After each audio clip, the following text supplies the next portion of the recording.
ప్రస్తుతం ఇది మనం చూస్తూ ఉన్నాం. చాలా కాలం తర్వాత ఢిల్లీ నగరంలో ఒక పేలుడు సంభవించింది. అయితే అది ఆర్డీఎక్సా లేకపోతే వాహనాల్లో ఈ మధ్యకాలం అమర్చుకున్న సిఎన్జి కంప్రెస్డ్ న్యాచురల్ గ్యాస్ కానీ లేదంటే కొంతమంది డొమెస్టిక్ సిలిండర్లు కూడా వాడుతున్న పరిస్థితి ఉన్నది.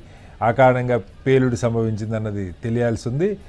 పేలుడైతే కాస్త తీవ్రంగానే చూస్తున్నారు. 5 వాహనాల దాకా ధ్వంసమని అంటున్నారు. 4-5 గాయాలు కూడా జరిగినాయి. ఉదయం తీవ్రవాదులను అరెస్ట్ చేశారు. అయితే వాళ్ళ దగ్గర సీజ్ చేసింది కూడా ఆర్డీఎక్సా సాధారణ పేలుడు పదార్థాలు అన్న దాని మీద ఇంకా స్పష్టత రావాల్సింది. కొంతమంది ఆర్డీఎక్స్ అంటున్నారు, కొంత ప్రభుత్వం నుంచి అయితే స్పష్టంగా ఒక ప్రకటన ఆర్డీఎక్స్ అని స్పష్టంగా అయితే ప్రకటన రాలేదు. రేపు బీహార్ ఎన్నికలు ఉన్న నేపథ్యంలో ఇవాళ ఢిల్లీలో ఈ కలకలం ఎందుకు జరిగింది, ఉదయం అరెస్టులకి సంబంధం ఉన్నదా, ఎన్నికలకి సంబంధం ఉందన్నది కూడా తేలాల్సి ఉన్నది. ఒక గందరగోళాన్ని సృష్టించే ప్రయత్నంగా అర్థం చేసుకోవాలా లేదా ప్రమాదవశాత్తు జరిగిందన్నది కూడా స్పష్టత రావాల్సిన అవసరం అయితే ఉన్నది.